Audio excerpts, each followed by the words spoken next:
Okay. So expose INFP. I try to expose every type and every function the best that I can.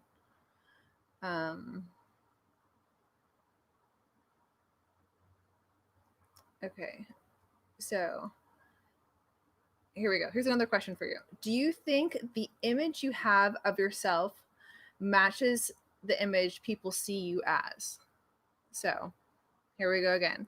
Do you think the image you have of yourself matches the image people see you as?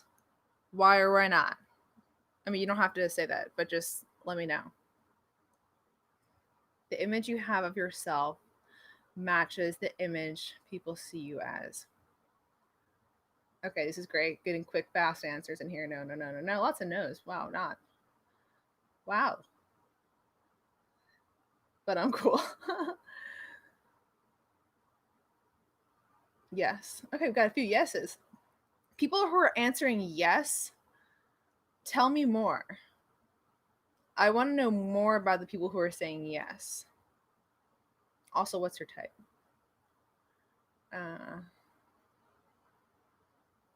No, people are precisely due to divergent perception. Yeah, opinion.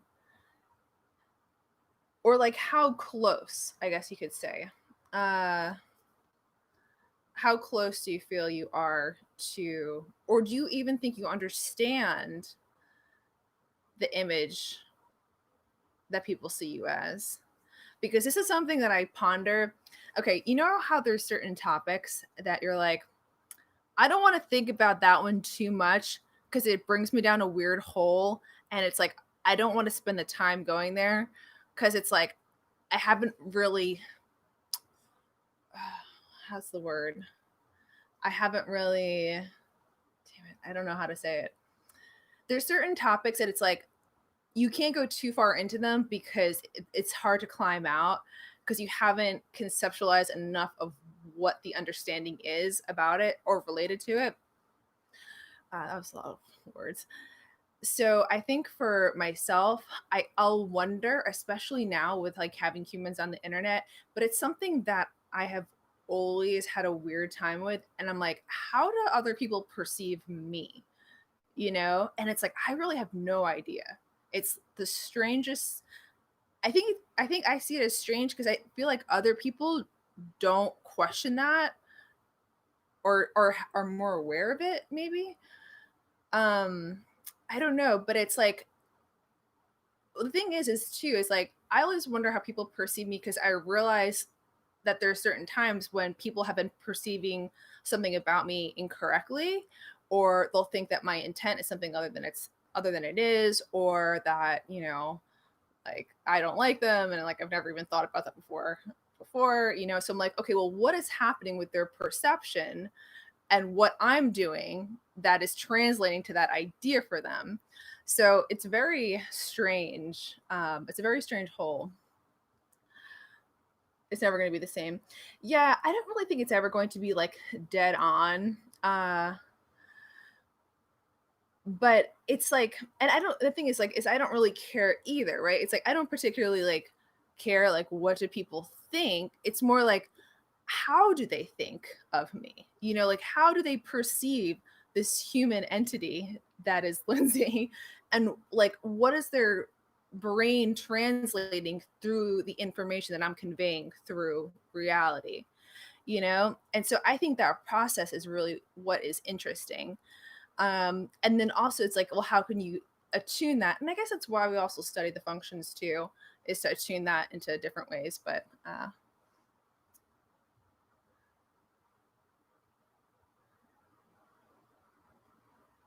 get told you seem angry even when you're not. INTP. Hello, INTPs out there. It's normal for INTJs to procrastinate. People think you're an alien or a robot. INTJs and procrastination, I would say that we will push the limit on things within the threshold of what we know we can get away with. I would say that's how INTJs procrastinate, is like either we're waiting for something to like unlock a piece of the puzzle and like we're just waiting, we know we don't have it yet, and so that's why we haven't made a move, or we know that we can get away with more time on something, and so we'll do that and then still pull it off.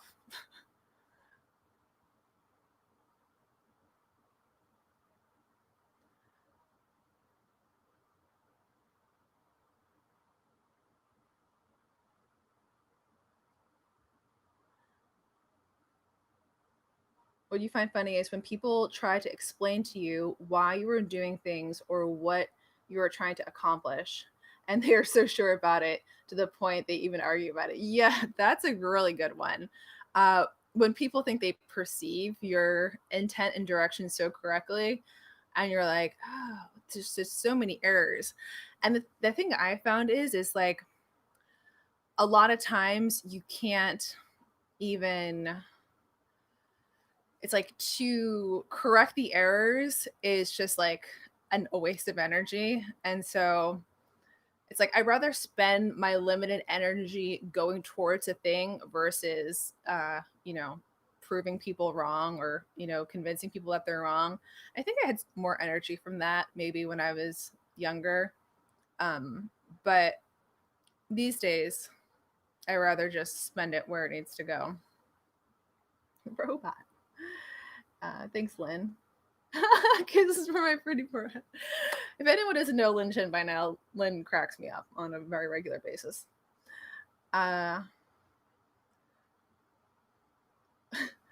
Lynn, my business partner, was scrolling through some thread on some completely other random channel. I was like, you know who I found in there? Lynn Chin. I was like, no way, of course. Okay. Hi, Lindsay. As an INTJ to INTJ, what's the best method for you to read books? And so you can grasp the most information and concepts. Okay. So, Max, I was actually thinking about like learning and taking in information today as I was watching a video on JavaScript. And what I realized for myself is, so I am more of an audio. I like audiobooks. If we're talking books, I prefer audiobooks because that way I can utilize my time when I'm doing something else, listening to the audio. And then if it comes with like the book or like a notes document, that's optimal for me. Like some of the like Udemy courses, they'll have like the audio, but it'll also have like PDFs. So as it comes to learning, and I'm not talking about recreational reading right now, my brain has a very specific way it needs to learn and take in information. It's like, and sometimes it can be weird because someone will be trying to like teach me something, and I know exactly, I'll be like, I can't learn it this way. I know exactly the way I need to learn. So I have to tell you how to do your job. I don't know the information, but I have to tell you how to translate that information to me and in what order. And so for me, if I'm learning something through a person, the way they convey the information is very important. And then if it's me doing the learning, then I'll go and I'll have to kind of find the path of information in the direction I need it for my own brain. Now, if it's someone who happens to be like with the INTJ functions, especially, and that's how I found objective personality, is because when Dave was doing videos, I was like, this is the direction my brain needs to learn in. This is exactly how I need to have this information conveyed. It's very easy for me to just grab the concept real quick and just gobble it up. But in terms of other learning, if I have actually like video and audio tutorials of something, like something has a video attached to it, because the visual breakdown will help me shortcut a lot of the words. And it makes it faster for me to kind of grab a concept. If I can see how something is happening, I can skip past the words to kind of get to the endpoint quicker.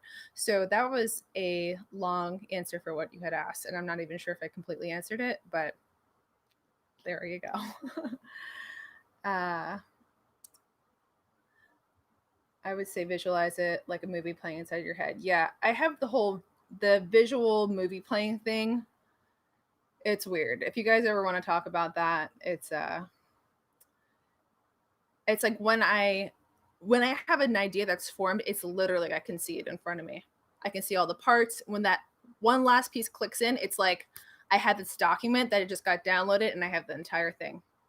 I can just go through it. It's very, very interesting. Uh, Best teachers are the same type, I'm told. Yeah. Actually, so my my school degree, the degree that I have is in education. And my favorite part was educational psychology, about that, because learning how people learn and understand information, I was like, wow, this is the best thing. Uh, and so, yeah. But learning how different people take in information, so much related to type. Yes, I do live streams. Hello. Um, let's see. Do all INTJs struggle with normal sleep schedules? You know you do. Uh, I would say that I am very tired when I fall asleep. So when it comes to sleeping, your girl is out. But I definitely push my limits in terms of staying awake by drinking too much caffeine, because my time is very precious. Okay, I'm on. Time for.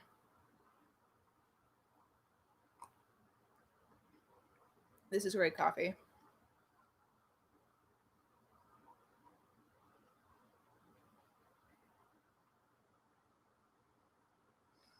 Yeah. So my struggle right now as it relates to sleep is I need to get more of it, which simply just means I need to go to bed earlier. So I wake up at 4:45. I should be going to sleep at like 10. Do I? No.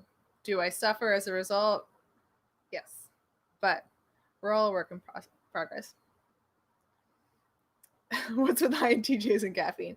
See, the thing is like we have all this mind energy, and we're like, dang, we need some sensory energy to kind of match that mind energy. And so we're like, oh, okay, I know what can do it. Caffeine, stimulants, it sounds good.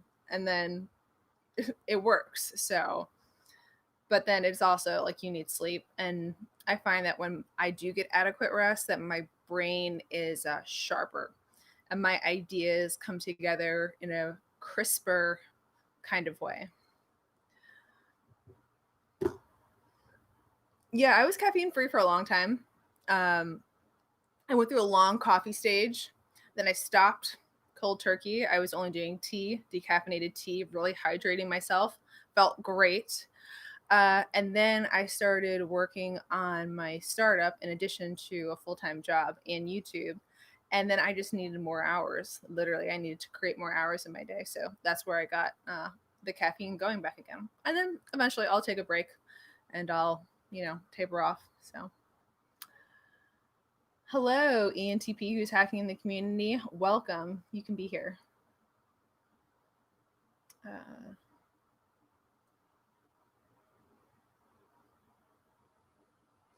how sensory would you say your imagination is? Like, let's say you imagine things. Uh,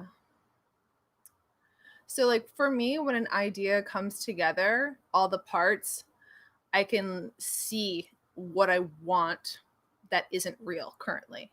And so I'll know what I want, how I want it to work. It's more how I want it to work, but it's like I'll see visually a concept of like what that should be. Um, yeah.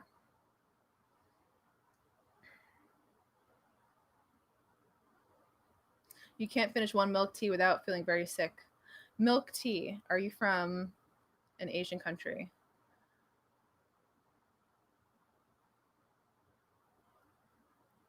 Let's see. Sleep is best. Yes.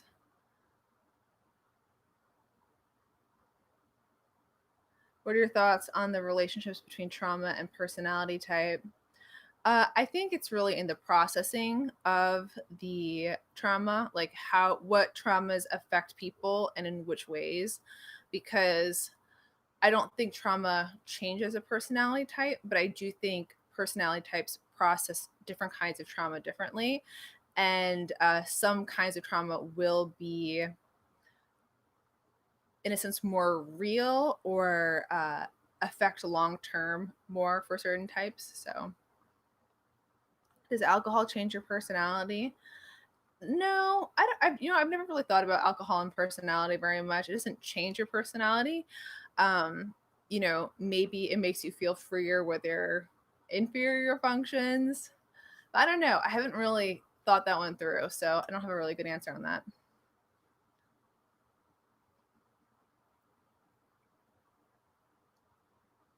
Learning styles in the INTJ, yeah.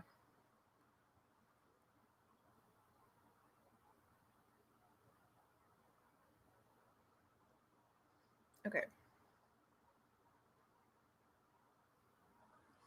Any tips on typing yourself?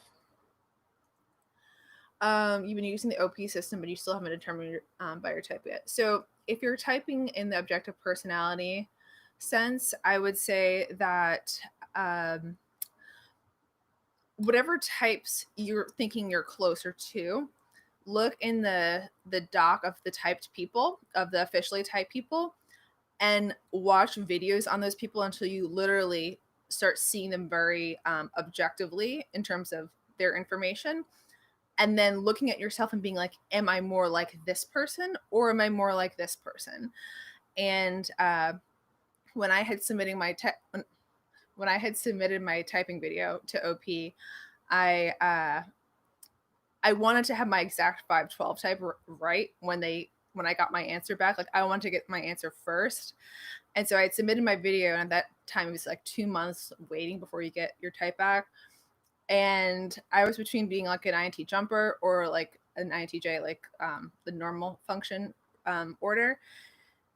And I watched so many videos of people in both categories until I finally determined I'm like, yes, I am on the NITE side. I'm not the NIFI jumper kind, which was correct. And the only thing I got off was like my middle two animals. But uh, yeah, so just use the doc as a reference point, I would say.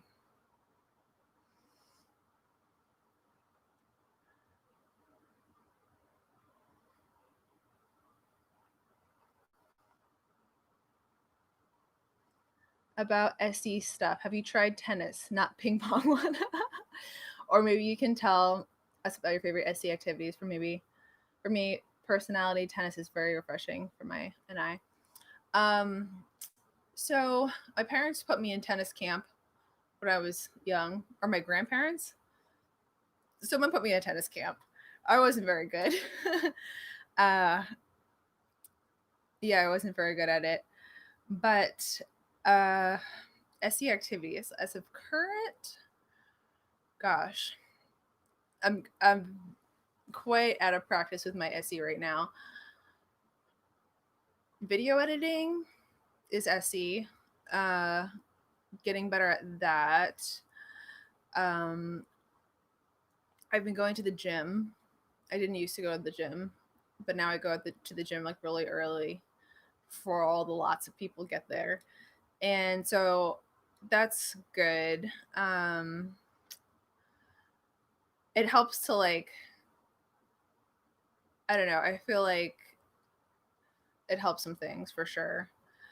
Other SE activities. Um, I used to really like sailing, but I'm not in a location anymore where I can do that. But that was nice. Um, Playing music, playing my bass. I guess you consider SE. That was great to practice and make music with. I guess it's kind of combining some functions so too. So that's kind of my strange answer. Parkour is dope. Parkour is dope. The parkour kids, their little flips and stuff, fascinating. Uh, what do you think about Christopher Nolan, who is believed to be INT? I don't know who Christopher Nolan is. Hold on, let me Google this human. Christopher Nolan. Oh, film director. Yeah, I have no idea who he is. Yep, not sure. I don't know who a lot of people are, so, but maybe he is.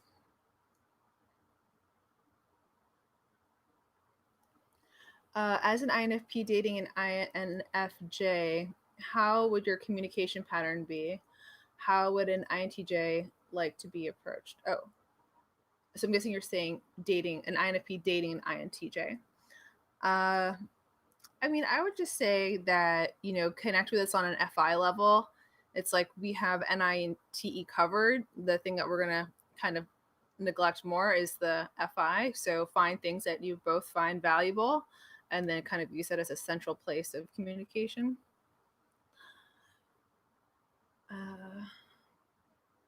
Okay. You also play bass. Ah, awesome.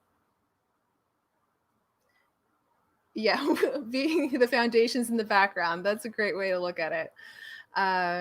Yeah, I played bass. I mean, I still technically do play bass, but it's like I don't practice anymore, so I don't really consider myself a bass player.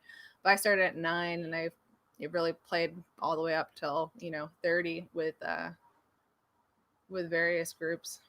But yep. Let's see.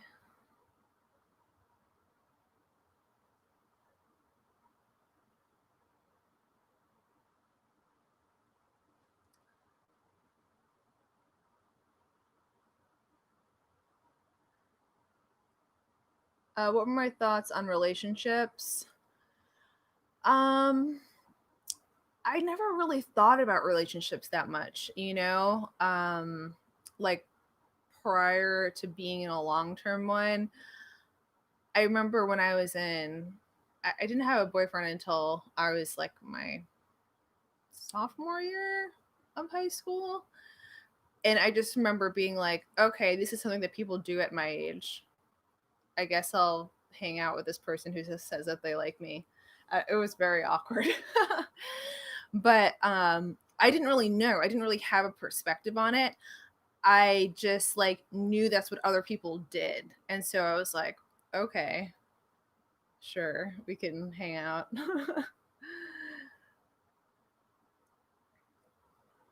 You strongly recommend I check out Nolan's movies. Okay, I'll put them on my to check out in the things world. You should keep playing. Yeah, the thing is, I will always I think play, but I have a lot of other things I had to prioritize right now because of where my life is. The dynamics I have and things I'm trying to do, and it was so hard to not play in a group because that was such a part of my identity. Was being a bass player and having to accept that that is not who I am. That's just something that I did. Was a step for me. But I'll always play. I play some piano too. I play some guitar. Uh, that's how I paid for college. Bass. Okay. Where are we now? I'm sure I watched at least one Christopher Nolan movie. Maybe. I don't know. Name some, maybe, that I would maybe. I really don't I really don't watch a lot of movies. I did see Parasite though. That's probably the only relevant movie I've seen in the last 2 years. So I thought that was a good movie. Did he write Parasite or produce it? Uh,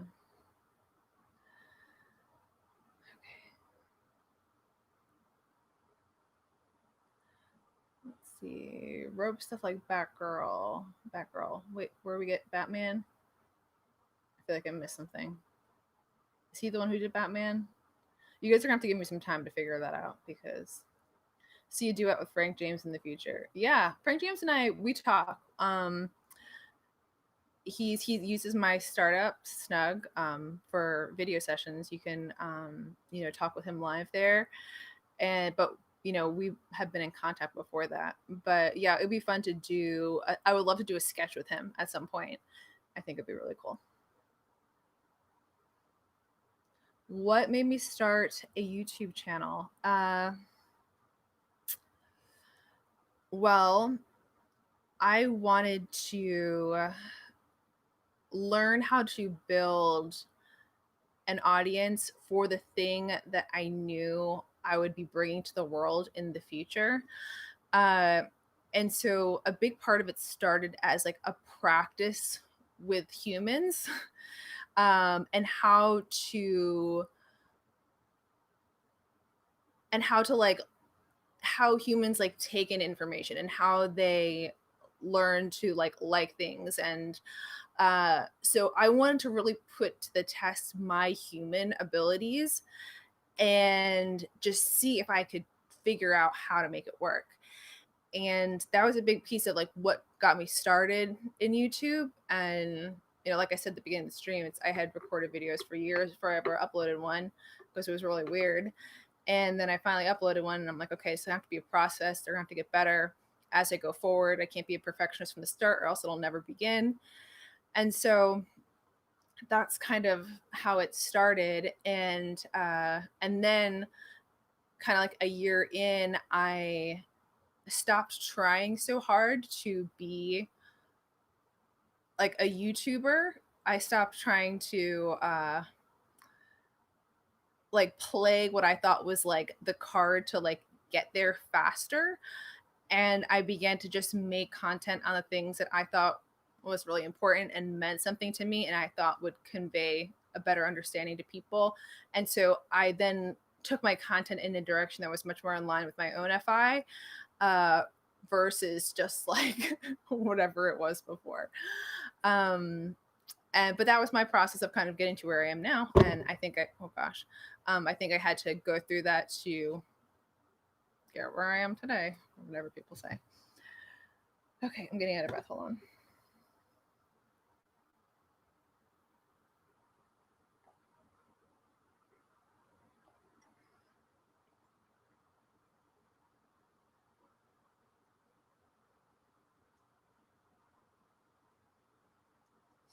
Thoughts on INTJs and secrecy. I feel like I can never be fully open with people, always wanting to keep my inner world to myself.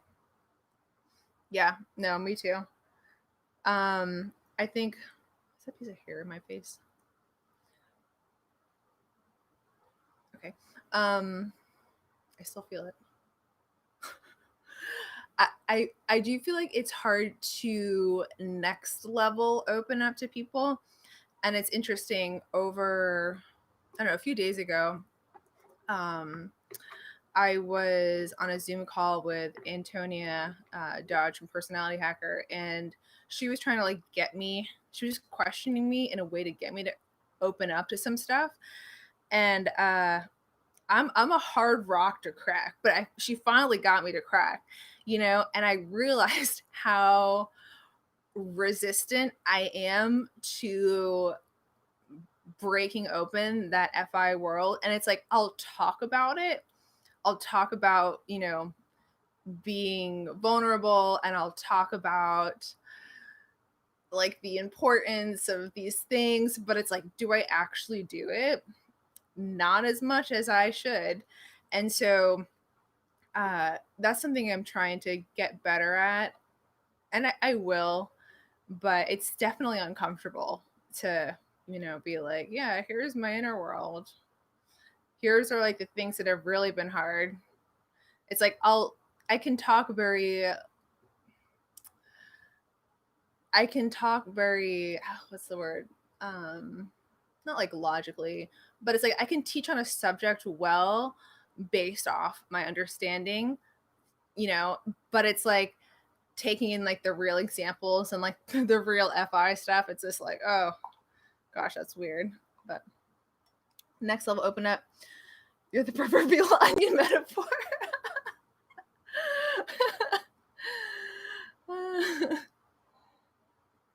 Mm-hmm.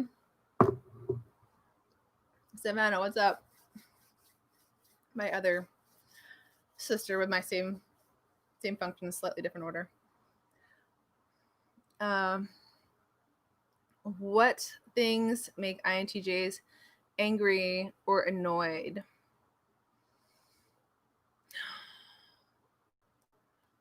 Angry or annoyed, really like my own clumsiness, my own lack of awareness is like my lack of awareness when I know it needs to be better in real life situations. Things like not fully clicking my audio over to the correct setting as I'm starting a new video segment. Things like thinking about something else and I'm like holding my food that I just created after a long day of, doing things and not getting a chance to eat and then just spilling it all over myself on the floor. Like it's things like that I'm just like, oh my gosh, like I know better. But still they still happen all the time. So that's kind of like, I would say, like a regular annoyance is, and at this point, I feel like I used to get more angry about it, but now I'm just like, this is my life. I have to accept it. And then always try to be better with it. In terms of other annoyances, I would say people's mindset. Uh, when people think that they are so correct and that their subjective perspective is so spot on, and they don't even think about looking at something through a different angle or even the possibility of, here's a subject. Why don't you try looking at the subject this way? How about you try on that hat for a minute and see how it works? And people's lack of willingness to think beyond their own subjectivity, I think, is an annoyance. Because then I kind of just write them off. I'm like, if you're going to be like that consistently, it's not worth it. Oh gosh, I'm losing things.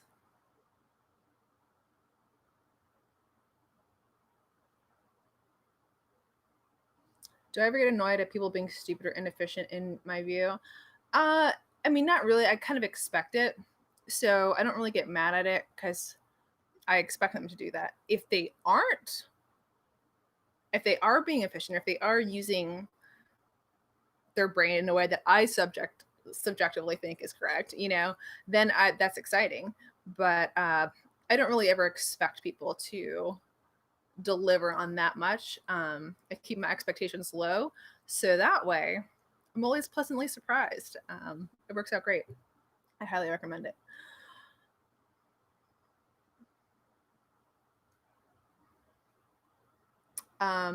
Robert, I played a 6-string electric bass and I play an upright bass as well.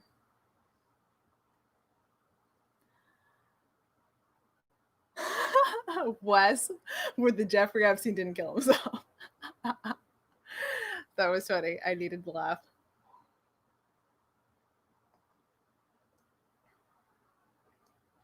Have I tried meditation? No, but it's on my for sure list of things that I need to do. So I haven't yet. I will get around to it. Just haven't gotten there yet. So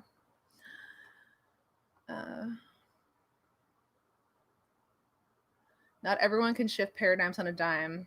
It's mostly intuitive types. You already know this legend. Yeah, okay, I know. But still, everyone can grow. Everyone has the ability to do that. I don't think I'm becoming famous, but thank you for perceiving it that way. If I could have one characteristic of an ENTJ, what would it be?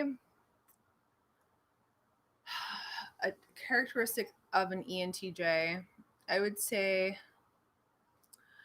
their energy for the tribe, for people, their energy to want to continue to motivate, to like want to get everyone on the same page, that level of human energy, I would say would be something I would want if like I could tap into something just for a period of time.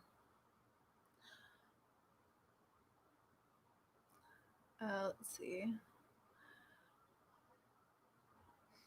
What is the type? Oh, that's a good question.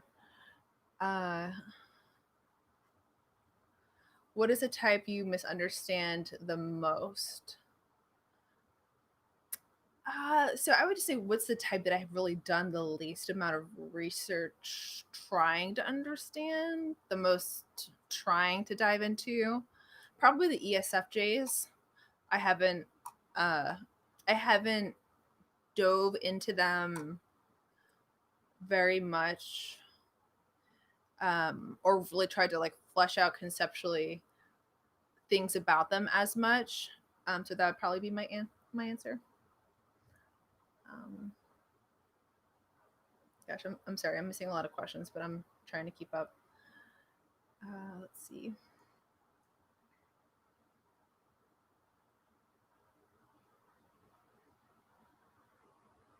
How can you be motivated to start and not feel nervous about recording yourself? You are going to feel nervous about recording yourself if you're about to start a YouTube channel, and it's going to be really weird.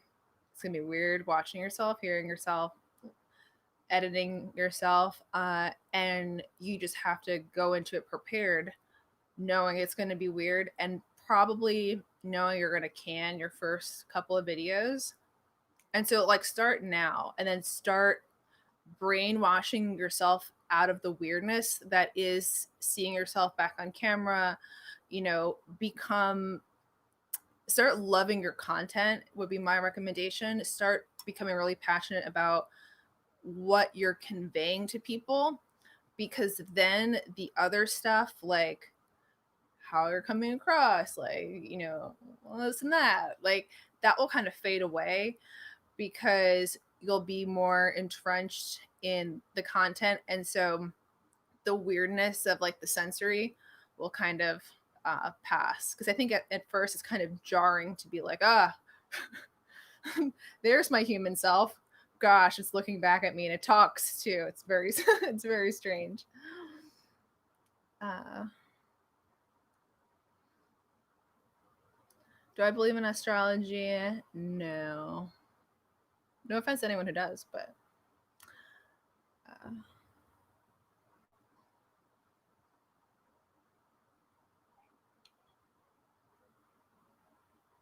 you hate the ENFPs. They're magical sunflower creatures. Hey, Joey, how are you? Hello, friend. Let's see. The ENFPs in your life are very arrogant. Interesting. I don't know if I've ever met an arrogant ENFP. I've definitely met some wildly individualistic ENFPs. You must be. The robots are coming. Is there something I don't like about MBTI? Where do I start? Yeah, there's a lot I don't like about MBTI. Okay, so I look at typology as being different than MBTI. So MBTI is kind of like the classic version developed by like Myers and Briggs off of Carl Jung's cognitive functions, that was used a lot for businesses and things like that. And it's very surface level, kind of fluffy, and then which is fine, but it's not really as deep into the meaning and the understanding and the science of it that I think Carl Jung was really going towards and trying to uncover for people, and really the growth mindset behind it and the understanding behind it. So the thing I don't like about MBTI is more around the superficial nature of like the community and being the special My Little Pony type, and we're all great, and people who don't use it for growth and to actually use it to find balance, understand themselves better, understand people better, and using it as a tool.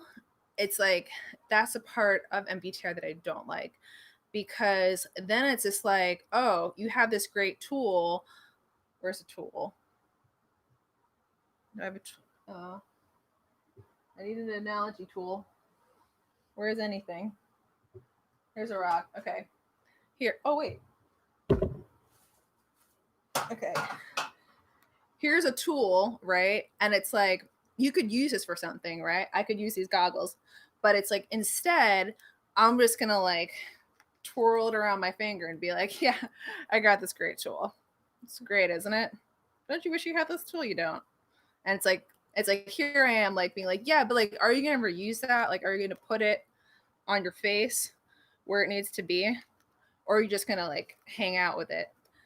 And you have the people who'll be like twirling it around, and then they'll be like, oh yeah, it actually is a great tool that I need to use.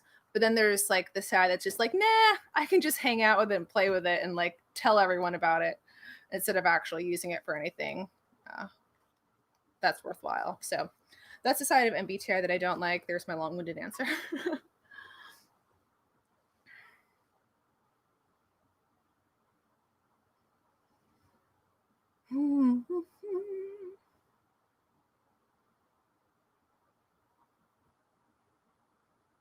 ENFPs can be elfish. I'm sure you meant selfish, but I also think, Brett, that ENFPs can be very elfish too. What do you think would make MBTI better as a system as opposed to the theory? I think it would be I think it would be an approach for people to adopt on the other functions that they don't have or are not dominant in, and how to constructively work those into their mental practice. I think that would be a good way.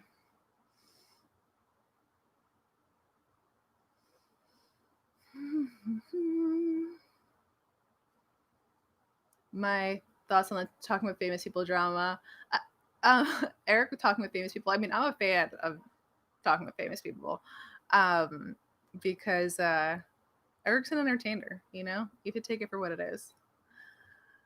Let's see.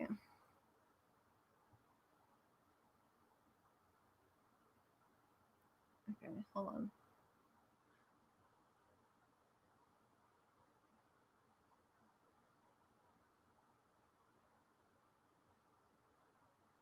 Oh gosh, I totally lost where I was. Do you think you can understand yourself better with some? I don't know, maybe.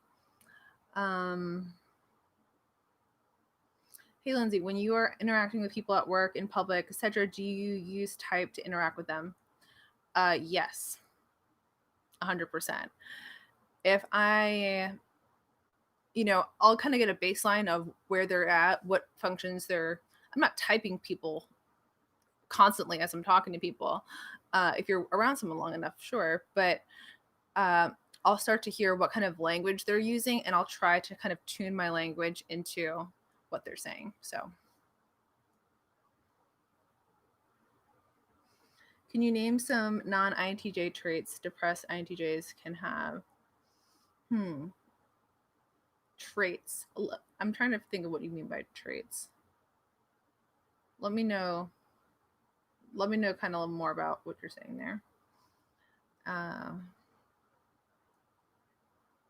how does an INTJ act while they have to solve math problems in front of the whole class? Oh gosh, and they don't understand it yet. That's a nightmare. I'm so sorry if that's happened to you. I think that's happened to me before too. And like, yeah, not understanding something, but I think that probably sucks for everyone, right?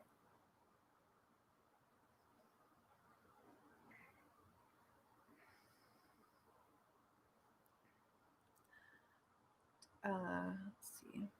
ESFJs are ESFJs naturally conflicting with INTJs and vice versa?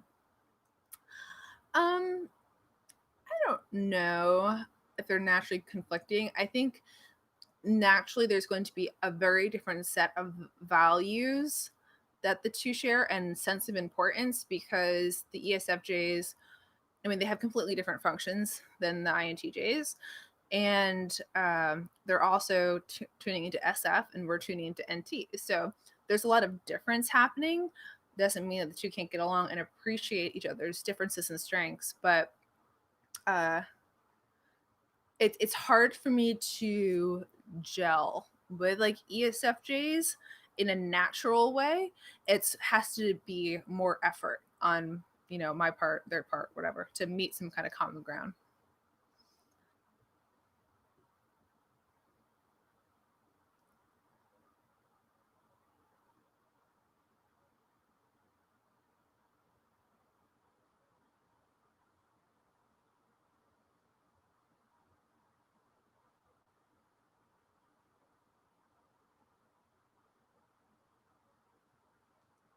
Okay. Let's see. I cannot hear people. Sorry. I'm reading and catching my voice again. Uh, what is the best way to tell if a friend is INTP or INTJ? I mean, I would try to tune into their T function. Is their T function pulling from its own sense of reference and understanding, or is it pulling from a collective of what works in a more external sense? So I would really try to tune into the TI. This is my understanding versus TE. This is what actually works.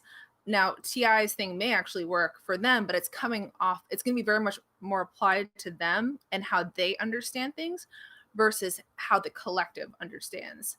And so, like TE, if I created something, so this is kind of like how I like to differentiate TI and TE. If let's say I'm creating, okay, let's just say someone's creating an application, right? And it's an application for healthcare for elderly people to book their own healthcare appointments, right? Now, TI could create an amazing app, right? That works incredibly well. It's using like the best technology. It's very on point and it works great. But because of the audience, how the audience is, right? Let's say the way the app is, the numbers and the buttons are too small on the screen for like old people to effectively type and hit well, right? And that, you know, this a certain font color isn't going to translate well to like how they might be able to see things. TE is going to be like, this doesn't work because of these external reasons, like because of how this demographic is integrating with the product. It's not going to work here, even if it works very well on a TI oriented plane. So it's like, it's really great if you're working on something and you have a TI perspective because of how deep they'll dive on something, and a TE perspective because it's integrating how other things work with it. So a good approach. So I would look to see if they're coming more from that TE side or that TI side.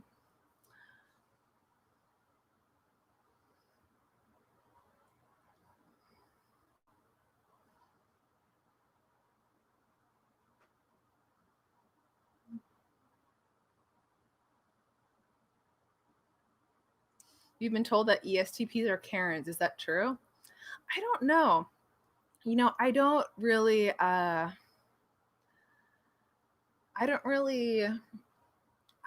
I don't really know any ESTPs very well, and I haven't dove super far into their. I don't really know if they're Karens or not. I have to think more about that. I don't know.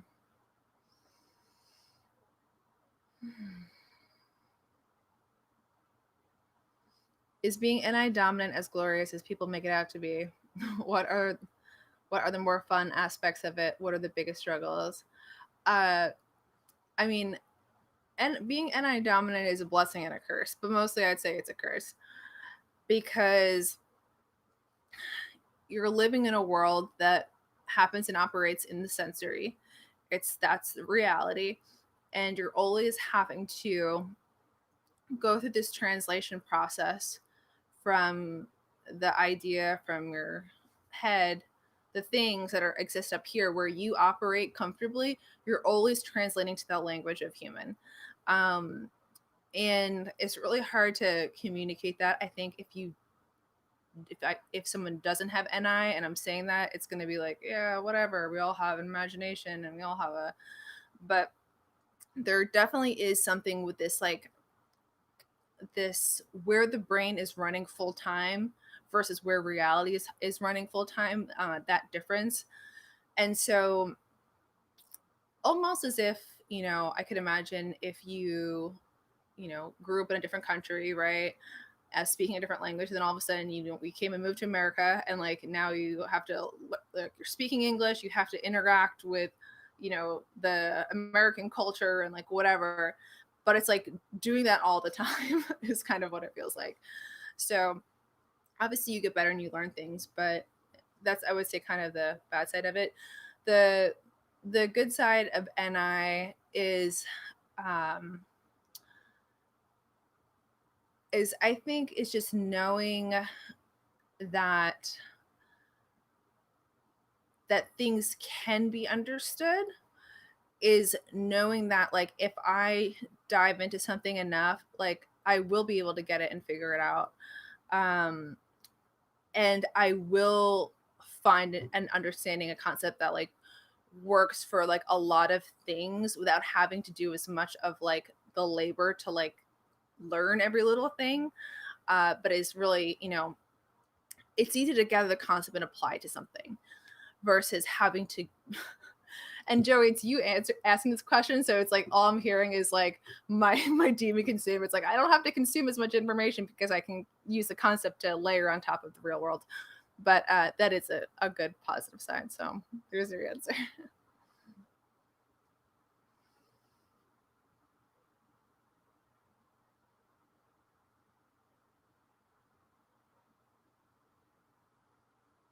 I don't know why everyone's talking about a magnifier app.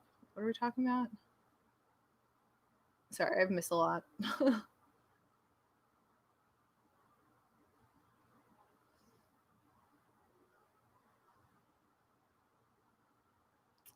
So as an ENFJ female, you've had a lot of interactions with INTJ males, but feel as though INTJ females get irritated with you. I don't necessarily see that. My best friend in college, one of my roommates was an ENFJ, and her and I got along really well. She handled the extroverted burden.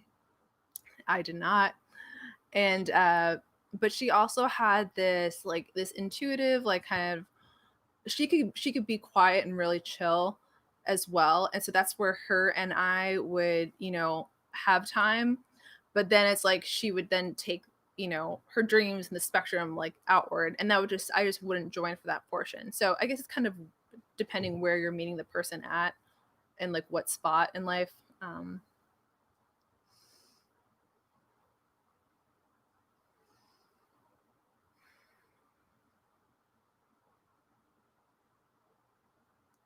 Do inferior SC tend to have stronger hearing than others? I'm not really sure. If you know anything about OP, they have the different like modalities, like visual, tester, audio, kinesthetic. So you may be more audio and you may be picking up on that. So that would be something maybe to look at. And I specifically is imagining, then how does the ENTP get so lost in delusion? Well, I would say with the difference between NE and NI is NE is the branches that continue to go off of the tree. And so they're not trying to get to the root of the tree. NE is continuing to expand. And if it's in your first spot, where there's an ENFP, ENTP, they're not trying to hone in on the one singular abstract concept. They're just trying to expand on possibilities, right? And so when you say delusion, what I think you're referring to is just their expansion process without it having to be rooted in anything.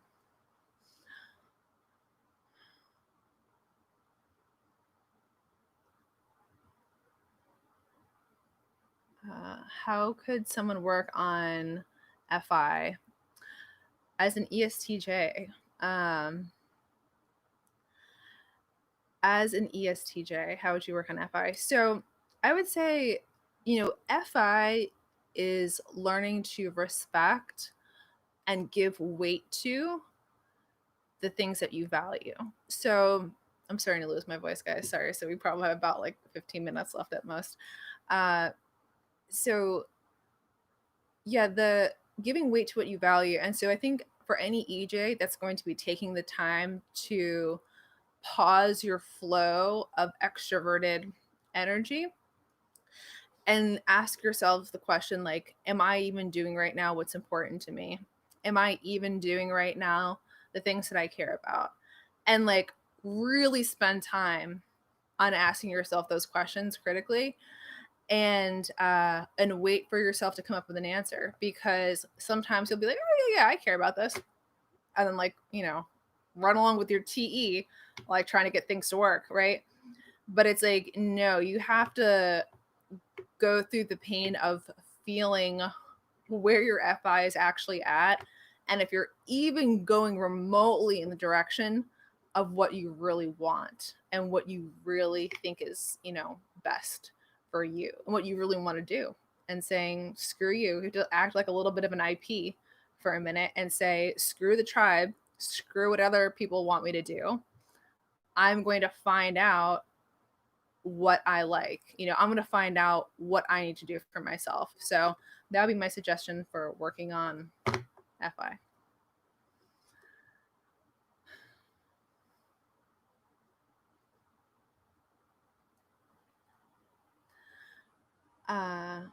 Don't you think it's more exhausting to doubt your own ideas instead of people doubting them if you understand your NI Dom idea and you don't get exhausted by translating it? So you see it as play.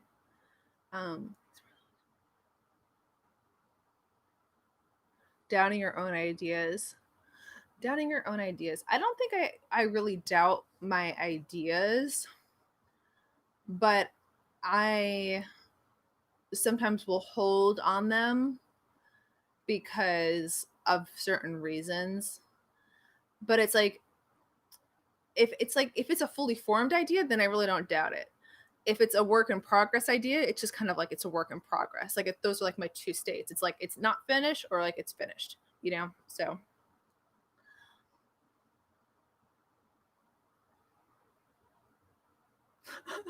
all right, Joey, tone it down with your sass over there, okay? I see what you're saying.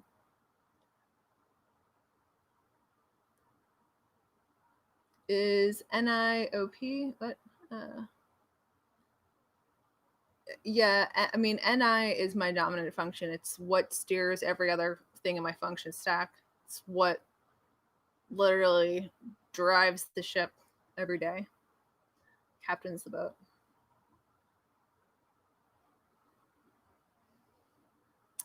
Do I ever wish I was not an INTJ? I mean, I don't really wish I was anything but what I am, because then if I was anything but what I am, I wouldn't be who I am. And I am very at peace with the person that I am, and it would be a lot more to learn how to be someone else. So, but I do wish I could turn on other functions more easily. So that'd be my answer.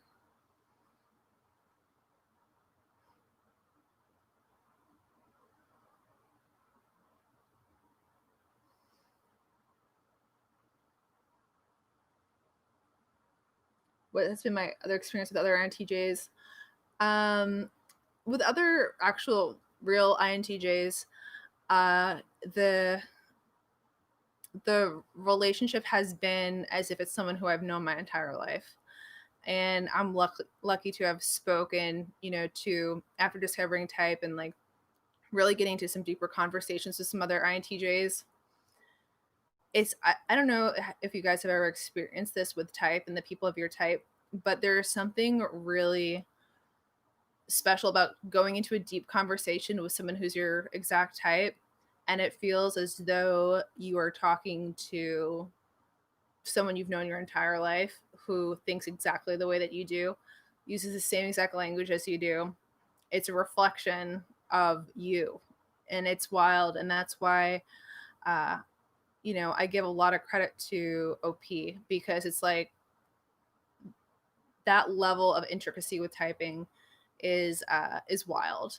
And to have those experiences where you're hearing the words out of someone's mouth that you're literally thinking in your head all the time is it's really cool, and it helps you feel less alone on the planet. So that's a good thing.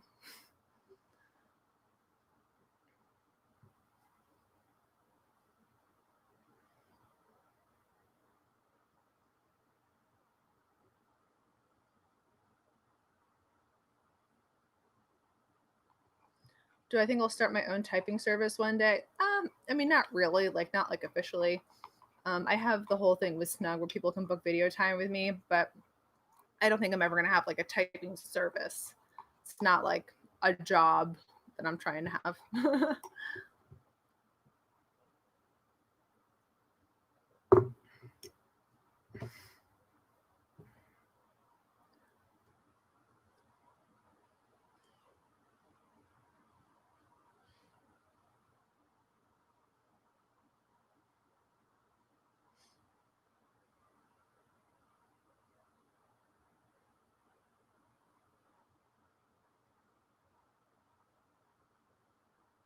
As an INTJ, do you ever not do something strictly for its practical use?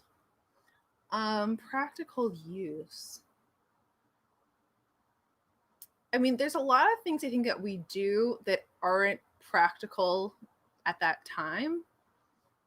So it's like there are certain things that I'll learn or try to understand that it's like the application, the practicality of it isn't now. But like I know darn well it's going to happen in the future at some point. You know, that understanding is going to be really valuable to something in the future. But like in terms of you looking at it in the present stance, it's like, yeah, someone could look at me and be like, yeah, that's not practical at all. And I'm like, or so you think. And then, 5 years later, who knows the right supplement to take if you're having heart problems? This girl does. So that's why you always carry cayenne pepper. Yeah, I follow Nathan Glass. Who are you and why?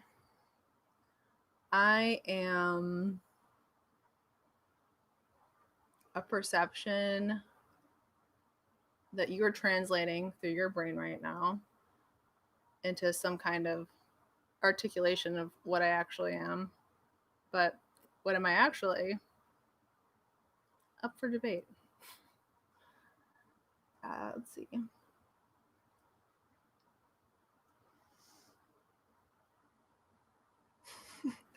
Yeah, I'm sorry, guys. I'm like not the best live streamer because when I first started doing the live stream thing, I really tried so hard to like read all the things and stay up. And I realized that I would lose my voice even faster. Like if you can tell, like I'm starting to lose it now. And I would feel really overwhelmed by the end. And I just had to be like, you know what? I can't read every single thing. I can't respond to every single thing. And that's going to have to be okay. So that's the approach I take now. And so I'm sorry, I'm probably not the most entertaining live streamer out there, but I enjoy spending the time with you. So thanks for being here. Thank you for the nice shirt comment, 8-bit doggo. Let's see.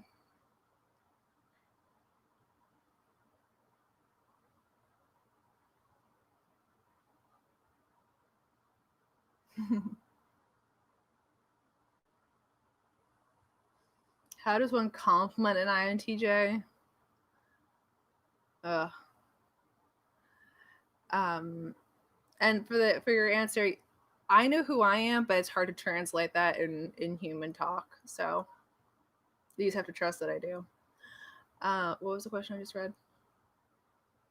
Oh, how does one compliment an INTJ? My first thought was don't.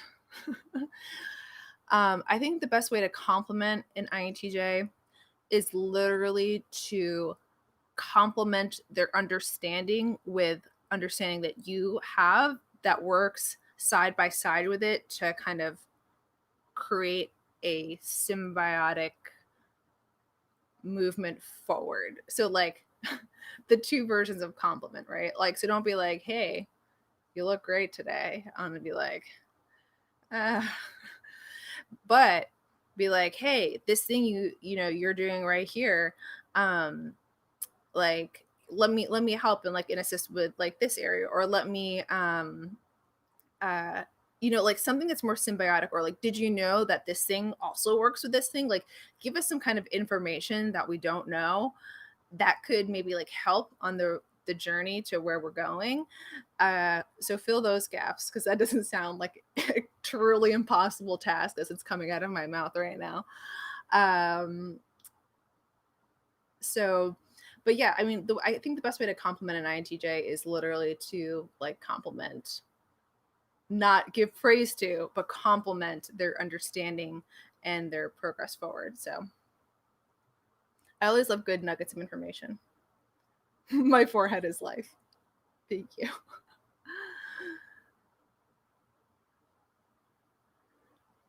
Okay.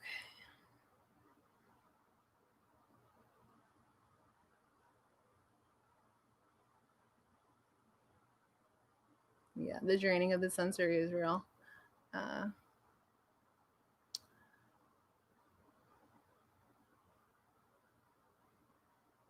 do I trust other INTJs in group projects? Yeah, I would.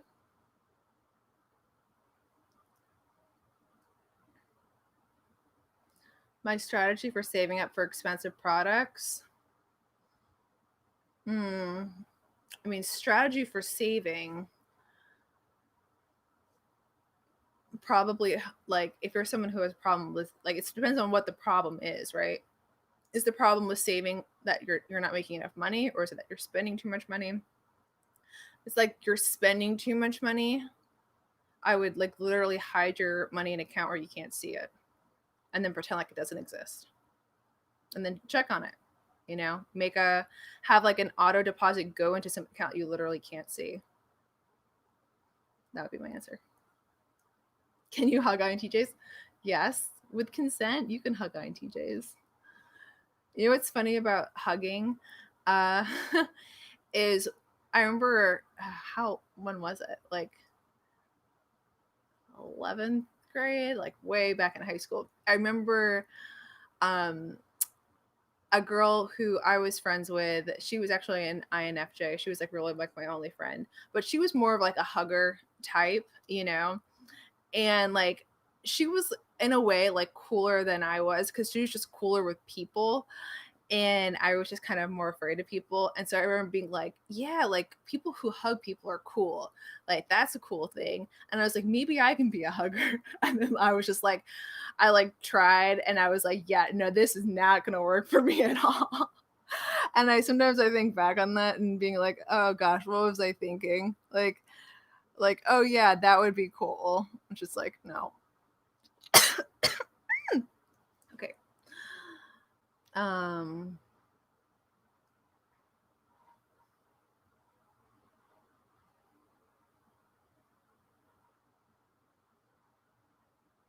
okay, sorry, I'm trying to keep up. What would be your advice to depressed INTJ? Um, depressed INTJ. I would say to be okay with the fact that being sad is normal, and that, you know, having really low points in life is normal, and not enough people normalize like the hard parts of life and sometimes like the darkness you have to go through, and that know that it's okay to spend some time there while you're figuring stuff out, but always keep in your mind, what is the progress forward? Like, what is the stuff I need to look at in my own self in order to continue moving forward and moving out of this eventually? But while you're there, don't feel as though it is like a life sentence, and know that it is normal to be experiencing, you know, that spot in life. Everyone has low points in life. So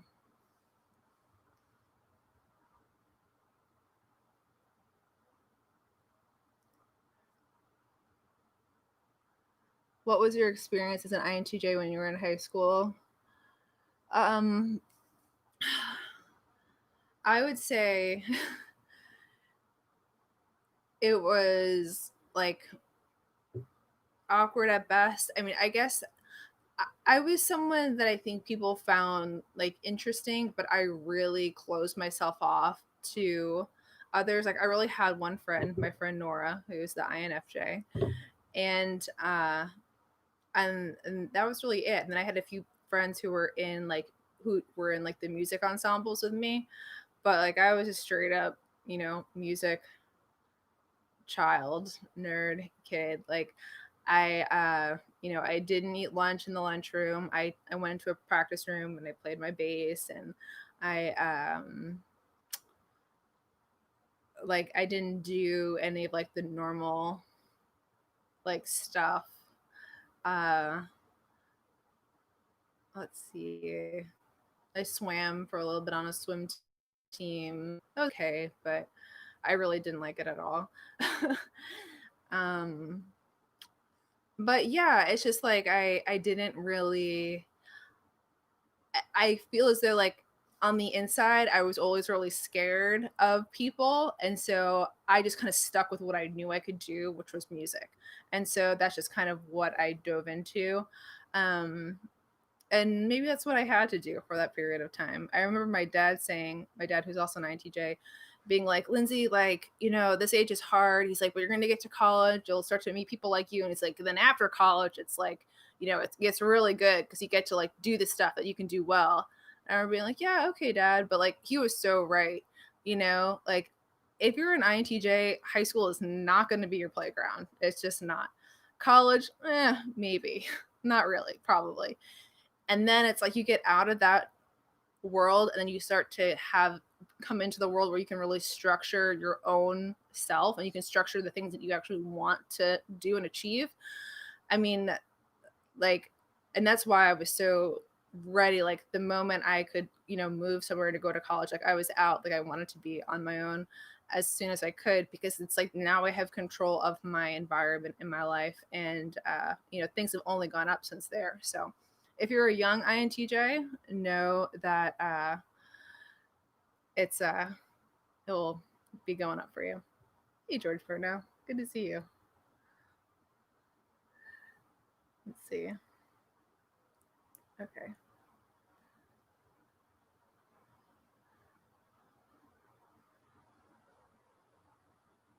Okay, wow, I missed a lot. I'm so sorry. Okay, where are we?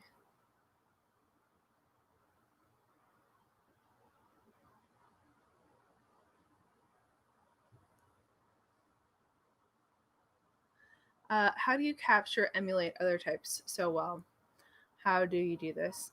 I'm guessing you're referring to my 8 cognitive function videos. Uh, so my 8 cognitive function videos. So you know, there's a lot of people who do like the 16 personalities, like Frank James, like he owns 16 personalities, right? For myself, I didn't really feel as though I could accurately articulate like an ISFP. It's like it was too human in a way to like personify an actual human type. And I just found that really intimidating, really. So I was like, yeah, that's not going to be my thing. But, you know, at the same time, a passion of mine has always been teaching the functions in a way that people can really understand. So I was like, man, if I start to personify the functions as like human entities, I'm only personifying like a thing. You know, it's like I'm only personifying the concept of what SI is, right? Or what NI is, or, you know, and so all of a sudden it didn't become intimidating anymore because I'm like, I understand the functions well. So I can just segment down to this one function and write, you know, a script exactly as that function would kind of interact. And of course, I'm not going to be 100% accurate in every single situation, right? But to me, it's a lot easier, and it's also a lot less work to only do 8 functions than doing 16 types. Gosh, it takes so long. um,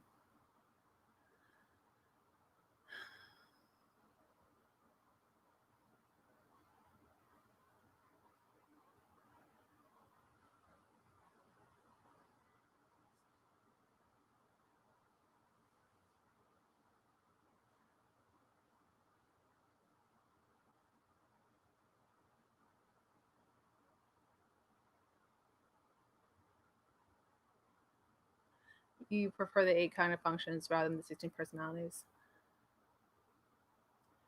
Yeah, yeah, I like the functions. You know, the thing I hope that you guys get out of the functions, the function videos, is that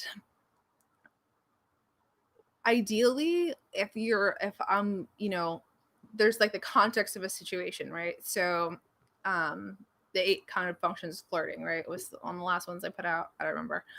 Um, But I hope you can like look at the context of that scene and be like, okay, well, what functions are doing better in this scene, right? What functions are holding their own in a certain way that maybe you want to be better at? Maybe you want to have that, screw the tribe authority that TI has, right? Maybe you want to be a little more true to your FI values, right? And so you're looking at how FI is interacting in a situation. So I hope that the videos can be used as a tool to be like, as you're thinking in your own mind and you're looking at your own growth, to be like, like I need to be activating FE more for a situation like this. I need to be looking more at this function for a situation like this. And then starting to put on for yourself the hat of that function, and then hopefully use that as a tool for your own growth to leverage situations better.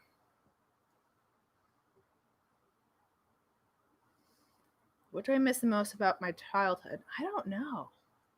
I don't really think anything. I don't really like remember that all much about it. Like, I don't know. Yeah, probably really not anything. I'm happy with where I am now. So, let's see.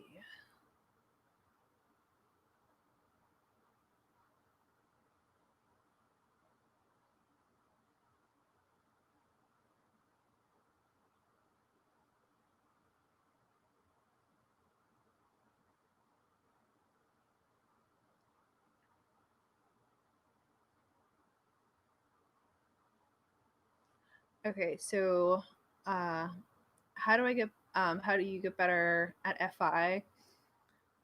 So I answered this a little bit before for an ESTJ, but uh, really it's taking the time to stop and reflect on if you're doing what you actually like doing and if it's actually important to you.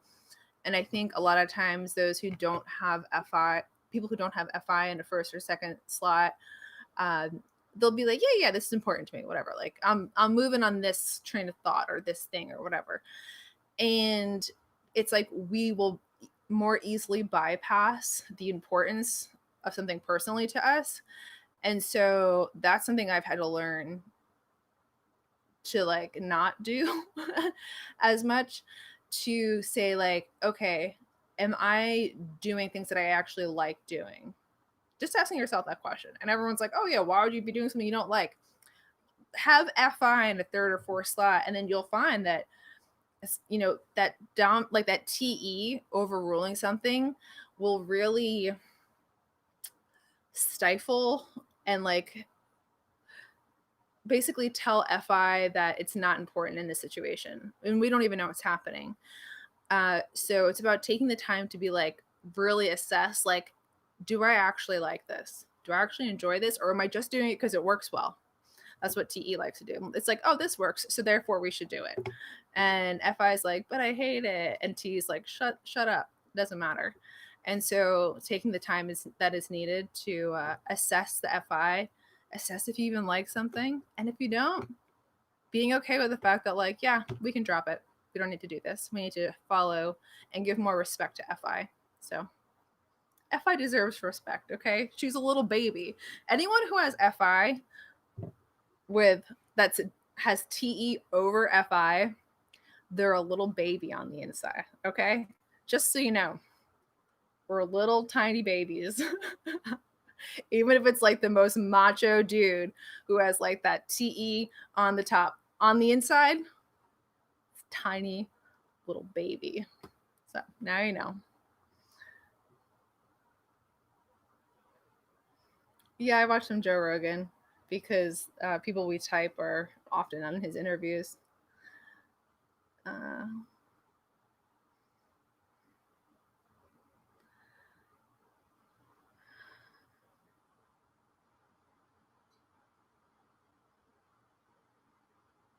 how to develop weak SE. Okay, my voice is like really going now. Um, how to develop weak SE. This is the answer that nobody likes to hear, but it's really the one that matters the most, is focus on your level of output in reality. What you're doing that is physically changing on your agenda list. So, considering like you probably have NI, first or second. NI is like really good at like doing all of like the conceptual brain work to know how something will come together, but it's not as good at making the physical change at scale and in volume in reality. So if you really want to work on your SE, be like, okay, here's my goal. Here are 5 things that literally need to change in reality today in order for me to like give respect to my SE. And when you start assessing and judging your SE on volume and output and actually making physical change in the real world, then you start working on SE. And I think for a long time I was like, oh yeah, I'm working on SE because I'm doing the same SE things over and over again, and I feel like I'm working on it. It's like, no, I mastered one little tiny area of SE, and I'm doing that same thing over and over again, and I think that I'm working on SE.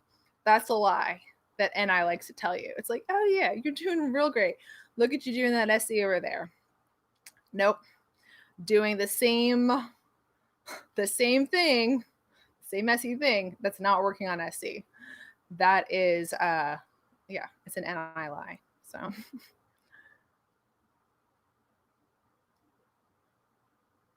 hello ISTPs. I feel like I've garnered a bit of a following of ISTPs, which makes me excited.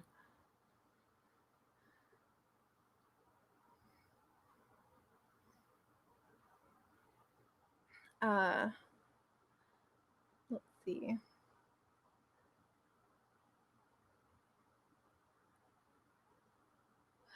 How do you how are you going to do a video with Antonia Dodge? She's doing some like NT, like women's panel thing coming up, and I'm going to be on that. I don't have a link for it though yet, but when I do, I'll share it. Thank you guys for coming to the stream. We'll be wrapping it up pretty soon, but I have maybe like 1 or 2 more things in me. As an INTJ, how well can you focus on something when you when are having sensory overload? Sensory overload, like if we're talking real sensory overload, it's just like you need to really like remove yourself, like usually like physically from some kind of situation, or mentally block out as much as you can, which is I feel like what we're trying to do anyway. But really pull back and be okay doing that, for the sake of the ability to be able to concentrate. Like at the end of the day, like you don't have to really answer to anyone but yourself. So do what you need to do to have a clear mind, to take care of yourself, to just have a clear frame of reference, and screw the rest.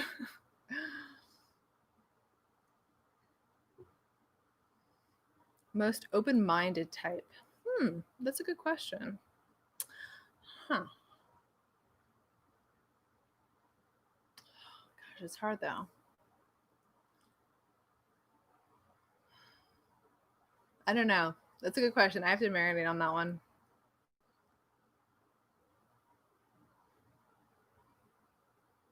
Can a young INTJ have weak TE? I mean, you have to be real young. That TE is developing in very, very young years, whether you want it to or not. I don't know if you guys have ever thought about like the rate at which your functions have really started to come to the surface, or any kind of patterns that you may have been able to tell from a young age. And as I got into type, I started, thinking about this more, and I started asking my parents, because I say it, but like I have such a bad fragmented memory of anything when I was younger. It just like years of my life just gone. I like have like a few snapshots in my brain, that's it. But I've asked my parents, I'm like, hey, like, what did I freak out about when I was a kid? Like, what was I okay with? What was I weird about? And they'll have answers for you. If you still have parents that are around, I would definitely ask them, because you'll begin to actually see the patterns of your functions at a very, very young age if you know what you're looking for and looking at. And so for myself, like, it's funny. It's like my mom was like, yeah, like you literally freaked out like about things. Like, I was like, apparently I'd be like really scared for like water to go near my ears. Like I would just like freak the heck out. Um, I would be I would freak out about like if like I did things a certain way, like in the morning, like I knew that's how things like worked. Like we went to this thing and then we went to that thing. And then all of a sudden, if they were like, hey, instead of like taking the bus, like we're going to go like drive you, like, and I'd be like, why? Like I wouldn't understand, and I'm just like, I don't get it. Like, why are we just changing if we don't have to? So it was like that control chaos dynamic. At just like a really at a young age.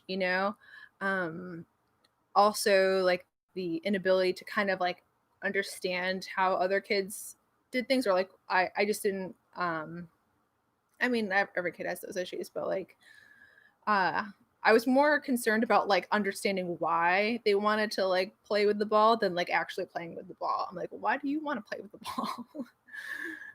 It's odd.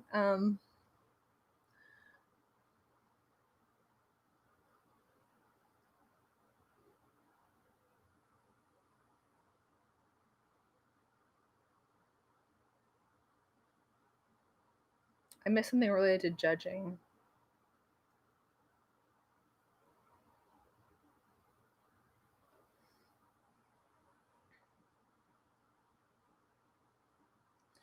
You're 17, your parents are ISFJ and ISTJ. They don't understand INTJ personality at all.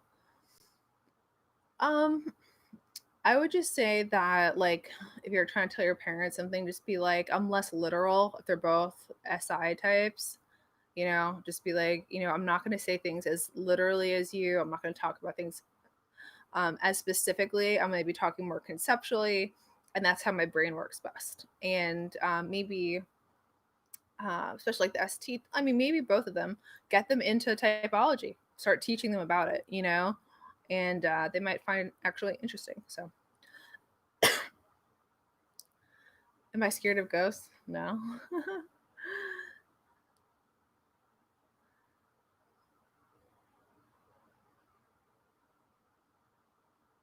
All right, bye, Daniela. I'm about to leave too. What is the most non INTJ characteristic I have? Huh. I don't know. Because the thing is, like, characteristics are very subjective. So it's like, are you talking about like a physical characteristic or like an affect characteristic? Um, Most non INTJ characteristic I have. It depends where people are in their growth journey. Uh,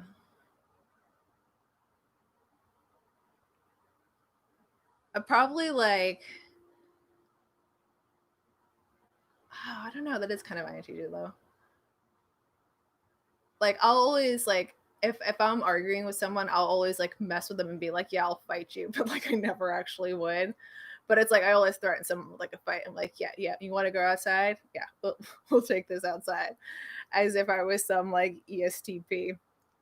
But it's like I never would. I don't know. Maybe that, I don't think it's really an INTJ specific characteristic thing.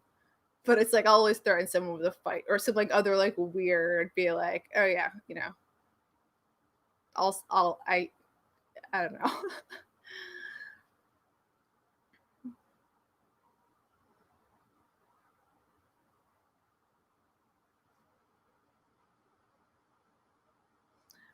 My degree is in education. Snow Princess. I am a state certified professional educator by degree. you know, I don't teach children. Thank goodness. I teach adults on the internet, and I do other things. So, yes, I am play second, Brett. That is correct. Yeah, my voice is tired. The blast play. Oh, wow. It's almost 8 o'clock. I have to finish my laundry. I do laundry every Friday. I play the bass. Uh, what do I work as? I'm transitioning. Well, okay, so I still have a job as a creative director at a health um, institute resort thing, and then I have a tech startup that will eventually be my full time job.